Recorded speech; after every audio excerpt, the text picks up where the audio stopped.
Now, if you happen to be someone who likes cars and driving, then this rapid shift towards electrification looks quite bleak, right?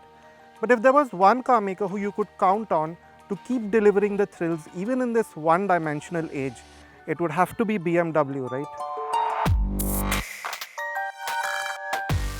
That job rests on the BMW i4 for now. It's the first fully electric BMW sedan after all.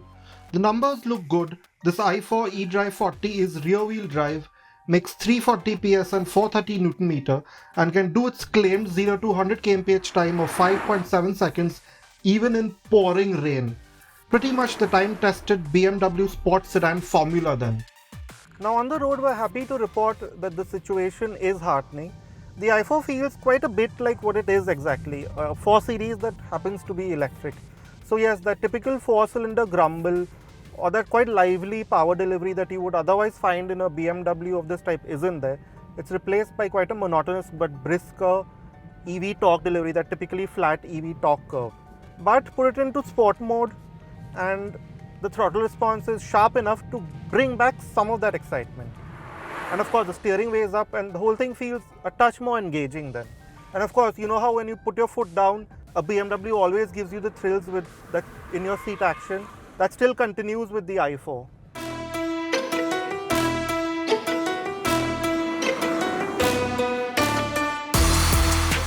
For more sedate driving, you have the Eco Pro and Comfort modes. The Comfort mode finds a nice middle ground. Performance is still sprightly and the steering light enough to not feel like a chore in traffic. Switching to Eco Pro is best kept for longer journeys, where you might need to conserve charge. The i4 feels a touch laboured here, but is still perfectly usable if you find yourself in heavy traffic or even on the highway.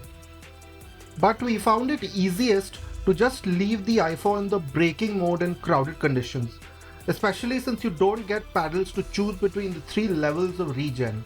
In this B mode, the i4 can be driven with just one pedal, slowing down to a complete halt with just the electric motor.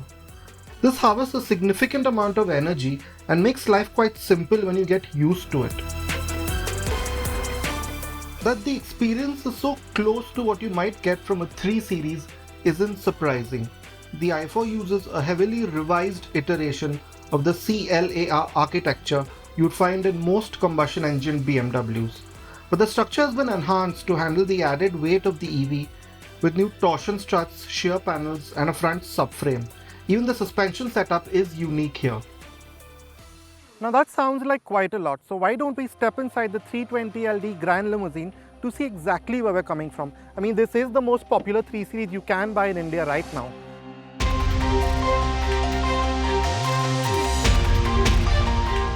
Now driving the 320LD, what you notice first in terms of how it handles is this quite direct BMW steering, again typical of BMWs, as well as this quite light and darty front end. Having said that, this is a long wheelbase car with a softer suspension focused more on comfort.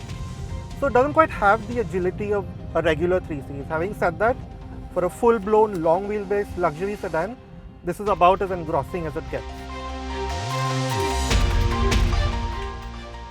Now the ride quality in this 320LD is excellent, and the i4 replicates that to an extent, which we will see later. But the defining trait for this 320LD is the performance of its 2-litre diesel.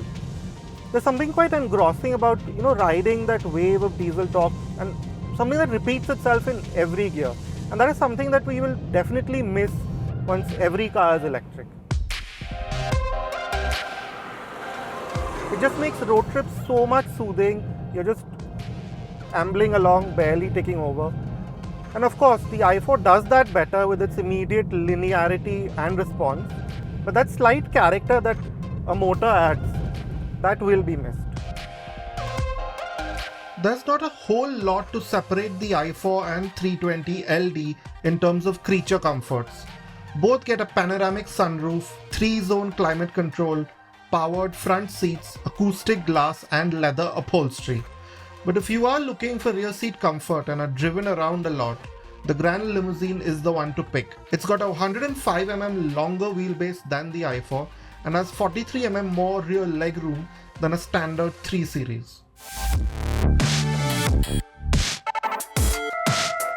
Now stepping into the i4 is somewhat of an event thanks to these frameless doors. You find them on most BMW coupes. But the real showstopper here is this new iDrive 8 system. It's this huge monolithic curved display, and while it is intimidating at first, you've got these vibrant graphics and these crisp colors, it's quite easy to get used to. It's got a phone-like layout with these many icons, and you also get physical redundancies here to sort of guide you through them. So while there are many sub-menus, they are quite easy to get used to. What isn't quite easy to get used to is that there are no physical climate buttons anymore, and the only way to access it is through these buttons on the screen, which can get a bit difficult on the move. Now the i4's battery is quite slim. It's only about 110 mm thick, which means that that low committed driving position that you like in BMW sedans, that has been carried over to an extent. You still sit a bit higher up, the floor is a bit higher, and you still have that large steering wheel perfectly positioned in front of you. Now the disadvantage of carrying on from an ICE architecture is that you don't get those wide open storage spaces that you so expect in an EV. So you still have this wide center console, you still have regular sized door pockets, and the floor is still quite high. So space management isn't quite what you would expect in an EV. But since everything has been carried over from the IC engined BMWs, you get that same level, that very high level of fit, finish and quality. So this wood grain feels like wood, this metal feels like metal, all the shut lines are so tight, everything feels hefty and substantial to touch. So in that way, the 70 lakhs that you spend on this feel well worth it. The i4 is best used as a 4-seater. There's more headroom than the sloping roofline suggests, especially if you're of average height. But the marginally higher floor does eat into underthigh support for rear passengers. There's also a large central tunnel that will make life difficult for the third passenger. That said, the windows are large, so it isn't a claustrophobic space. Boot space is a useful 470 litres, especially with the large hatch and the folding second row. But with the motor at the rear, there is no spare wheel, a significant drawback considering our road conditions. Now another great trait of the i4 is its ride comfort. Even with these 19-inch M Sport wheels, the i4 will handle most of our road imperfections quite competently. Of course, it's got that typically stiff EV suspension, so there is some pitching and bobbing, especially at low speeds. But that fades away as speeds build. And then the i4 just seems to glide over quite confidently pretty much everything that you can throw at it, as long as they're not too large speed breakers or potholes, because it only has 125 mm of ground clearance and of course not that much suspension travel. So you have to be careful over those, but other than that, it's a calming, comforting experience pretty much however you drive it. And then when you want to get feisty behind the wheel, the i4 still delivers. Of course, it can't quite hide its 2-ton curb weight. It's an EV with a large battery pack. But throw it into a corner and you realize that that poise and balance that you expect in a BMW sedan, in the way it feels so confident, that's still present. And there is some sensation to it as well, unlike many other EVs. So you'll find that the i4 will sort of twitch and squirm underneath you, but it will still stay true to its line. So that's quite exciting. And the traction control system too isn't too intrusive. It doesn't cut power abruptly. It will guide you along. It's always there in the background but never interfering too much. And even the brakes, which can be quite spongy and not very nice in an EV, they feel very natural in the i4. So overall, if you want to have some fun with it, you can easily do that, especially with the amount of range and the performance of its battery.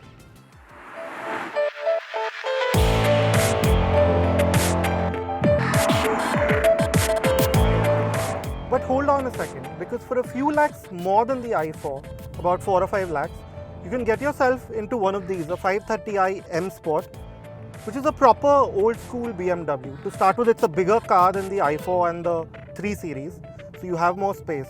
And it's got more features, stuff that make you feel even more special as a driver, such as this powered adjustment for the steering wheel, these adjustable side bolsters, 4-zone climate control. They're just some of the things that you get over and above the 3 Series in here. But that's not why you're buying the 530i. You will look at the 530i for the sheer driving pleasure it offers. To start with, that 2-litre petrol is fizzy, it's vibrant, it's got great alert power delivery. And then with the adaptive chassis that this has, the adaptive dampers, the car just stays poised and glides over the road, whether you're going across a set of bends or you're just on a nice highway cruise. It just feels composed and rock steady all the time. And to layer on top of that, you still feel stuff through your seats, through your steering wheel, like older cars, which is becoming increasingly rare at this time. So in terms of sheer engagement, this car really is a step above the other two. Either way, the BMW i4 should interest you even if you aren't an especially enthusiastic driver. Its WLTP range is 590 kilometers, and in the real world, the i4 does better than most EVs we've driven so far in getting close to these numbers. We managed a city range figure of 495 kilometers, which was largely down to the quite effective B mode. The system recoups a significant amount of energy, and the power unit too seems efficient in general. The addition of a heat pump also adds to this impressive range figure. Equally impressive is the i4's efficiency on the highway. We managed 472 kilometers of highway range. It's only a slight dip, probably down to the commendable 0.24 coefficient of drag. We found the moderate regen level to be the most natural here, feeling the closest to an ICE BMW's engine braking. A useful addition is the charging features integrated into the iDrive system. It allows you to control not just preconditioning and set charging schedules, but will even let you control the current level and the cooling fans.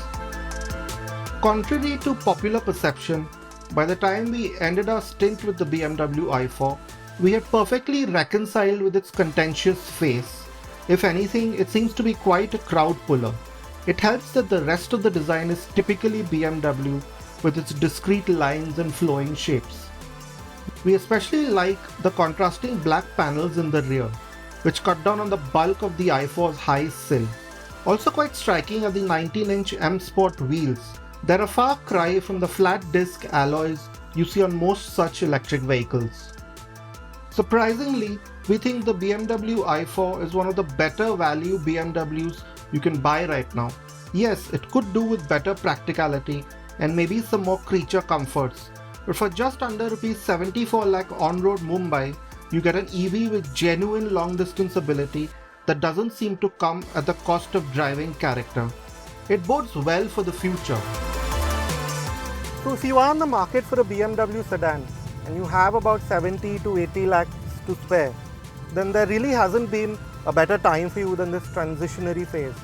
So either you can choose the i4 for its incredible efficiency, you can choose the 320LD for the sheer luxury it offers, or if it's sheer engagement that you're after, then you can go for the 530i. And either car you pick, you'll still have a really nice driving car in your garage.